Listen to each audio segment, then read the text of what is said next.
Hi, welcome to Bookie. To unlock more world-class bestseller, please download our app. Just search for BOOKEY at Apple Store or Google Play. You will get 7 days free trial with more features. Today we will unlock the book The Crowd, a study of the popular mind. In life, you may have encountered people with obviously strong convictions, but they follow others once they get into a crowd. You may also have met some apparent gentlemen, who would become brutal and fanatical once in the midst of a crowd. To give a more typical example, British men are well known as gentlemen, who never spit out a single dirty word in front of women.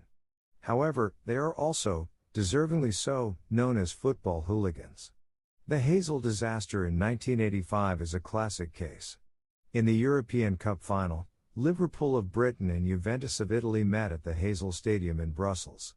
UEFA, Union of European Football Associations, allocated a stand behind the goal to Liverpool fans before the game, and many Juventus fans also bought tickets for this stand. Throughout the game, fans of both teams continued to commit violence and throw items against each other.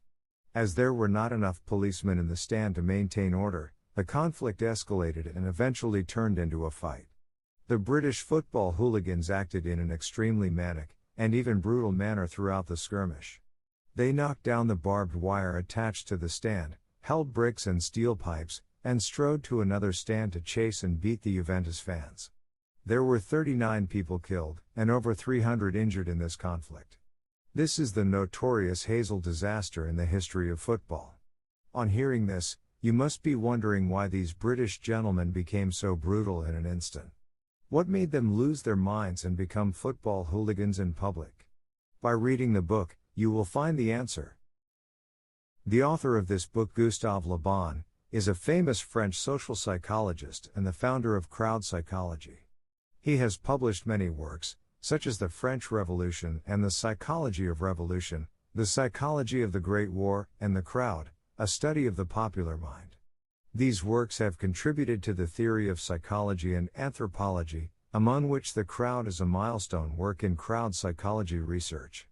Since its publication in 1895, the book has been a best-selling world classic.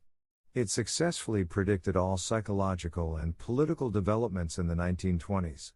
It also influenced Freud, Jung, and other scholars as well as Roosevelt, Churchill, Charles de Gaulle, and other political figures. We can use the book's analysis of crowd phenomena to interpret many social events around us. This book speaks the truth that we cannot help but admit, that is, we intend not to, but always unconsciously become part of the crowd. Next, we will explain the key insights of this book to you in 3 parts. The first part, what are the psychological characteristics of crowds? The second part, what influences the psychological characteristics of crowds? The third part, how do leaders make a crowd follow their commands? Let's first look at what Lebon means by crowd. The word crowd here does not mean the general public or the masses, but a special psychological group. This is a group of people brought together by a certain event, or a speech, passion, fear, love, or hate. We must emphasize here that these people come together in crowds out of this stimulation and influence. They are like hypnotized people, and at the same time, they also affect each other. Their ideas and feelings interact and shift into the same direction, thereby transforming into a tendency to act. In this crowd, a person is not himself or herself anymore, but a string puppet no longer guided by his or her own will. A person will lose sanity, and his or her sense of judgment in a crowd, and become intellectually inferior to himself or herself as an individual. Such a group of people is what Lebon refers to as a crowd, a neutral word. These people may be violent, destructive, and even susceptible of committing crimes. On the other hand, they may also accomplish the most heroic acts, and become a symbol of civilized heroism. Specifically, what psychological characteristics does a crowd have? Lebon believes that people in a crowd generally exhibit the disappearance of brain activity and personality. Next, let's elaborate on the 6 psychological characteristics of crowds. The first psychological characteristic of crowds is that they are impulsive, irritable, and easily changeable. In a crowd, The intellectual differences between individuals dissolve. The conscious personality will disappear, and the unconscious personality will develop. Thus, under the stimulation of external factors, people easily become impulsive and irritable. For example, in 1870, the Prime Minister of Prussia Bismarck published a telegram that has been tampered with.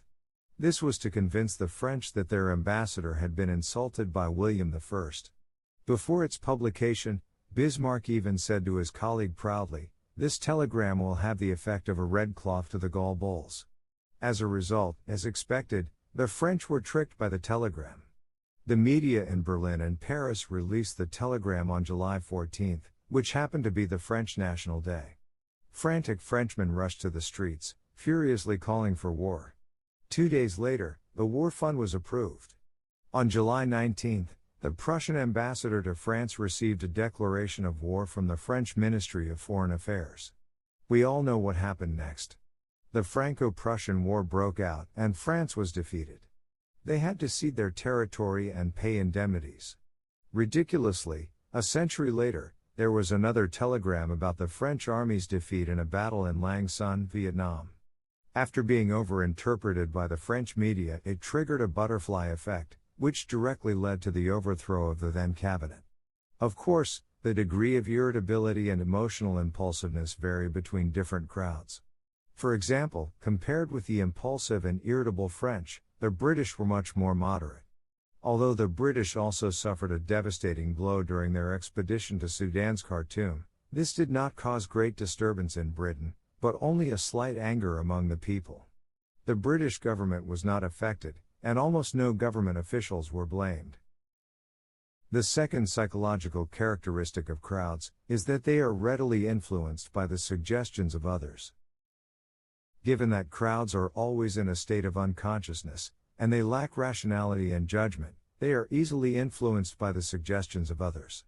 For example, at the time when Lebon was writing this book, the newspapers reported the news of 2 little girls, who had drowned in the Seine. At first, there were 5 or 6 people who successively confirmed the drowning of the girls, leading the judge to issue their death certificates. But just as people were about to bury them, they found that the girls were still alive, and did not even look like the drowned girls. So, Lebon believed that collective observations were most likely to be wrong. They are merely a result of someone's hallucination, spreading through suggestions, and an effect that the author called contagion. The crowds are also subject to the control of collective hallucinations. Julian Felix, a naval lieutenant, illustrated this phenomenon in his book Sea Currents. A frigate called Liverpool was searching for the cruiser Le Berceau, which was missing in a storm. At that time, the sky was bright with sunshine. Suddenly, the watch signaled a wrecked ship. All crew members looked in the direction indicated by the signal, and they clearly witnessed the wrecked ship towing a raft full of people. As they were approaching the target, they even faintly heard people moaning for help. However, when they finally reached the target, they found that it was just a bundle of several leafy branches floating on the sea. It all turned out to be an illusion. From this example, we can clearly tell the effect of the collective hallucination. The signal made by the watch was a suggestion. Under the effect of crowd contagion, it finally turned into a collective hallucination of the whole crew. The third psychological characteristic of crowds is that their sentiments are simple and exaggerated. Whether a crowd has a good or bad sentiment, these sentiments have a prominent feature of being simple and exaggerated. The reason why crowd sentiments are simple is because crowds only see things as a whole, and cannot see the developing and changing processes of things. The reason why crowd sentiments are exaggerated is because these sentiments are heightened by other facts. No matter what the sentiment is, once it's exhibited, it will spread quickly through the power of contagion and psychological suggestions within the crowd. At this point, the force of the person, or thing that produces this feeling will also be largely intensified. It is precisely due to the fact that crowds often exaggerate their feelings, that they can only be stimulated by exaggerated feelings. By grasping this characteristic of crowds, orators can make use of concise, clear, and passionate vocabulary, to manipulate and stir up the emotions of their audience. The fourth psychological characteristic of crowds is that they are domineering and intolerant. Crowds either accept opinions, ideas, and beliefs entirely, or reject them as a whole. They may even consider them as falsehoods. They don't accept any transitional or neutral opinions, and they won't allow contradictions and arguments. Therefore, crowds will appear to be domineering and intolerant. For example, at public meetings, the slightest countering speech from an orator may cause the harshest reaction from the crowd. At this point, if the orator still insists on his point or position, he will soon be defeated. Being domineering and intolerant are common characteristics of all crowds. Nevertheless, their degrees vary across different ethnic groups. Lebon believed that the Latin race in ancient Rome was the most domineering and intolerant of all. They believed that those who disagreed with them must immediately denounce their own beliefs strongly. The development of these two attitudes in the Latin crowd completely destroyed the strong sentiment of individual independence among the Anglo-Saxons. The fifth psychological characteristic of crowds is polarized morality. Sometimes, a crowd will be guilty of murder, arson, and all kinds of crimes. In this sense, the crowd seems to have a very low moral standard. But sometimes, a crowd may also display good qualities, such as altruism, sacrifice, and devotion. We can say that this sort of crowd has a high sense of morality. Crowds also play the role of providing moral education for individuals. Even in a crowd of extremely vicious people, an individual can temporarily show strict moral discipline, just because he or she is a member of the crowd. For example, in the September massacres in Paris, criminals who found wallets and jewels on the victims put the items neatly on the conference table, instead of taking them for themselves, even though they could have easily done so. From this, we can see that crowds could have both high and low moral standards. The sixth psychological characteristic of crowds is that they are incapable of reasoning, and only capable of imagination. The author believes that the reasoning method of crowds is a bit similar like barbarians, who believed that by eating the heart of a brave and skillful enemy, they would be able to acquire his strength and bravery. In other words, crowd reasoning is characterized by the association of apparently similar, but utterly different things, and the immediate generalization of particular things. It is precisely because of their lack of reasoning power that crowds develop a strong and active visual thinking ability, also known as imagination. Crowds who can only think in terms of images can necessarily only be stimulated by images. Many factors can affect a crowd's imagination, but theatrical representations are the most effective of all. For example, from the perspective of the ancient Roman populace, life is good if they have bread to eat and frequent spectacular shows to watch.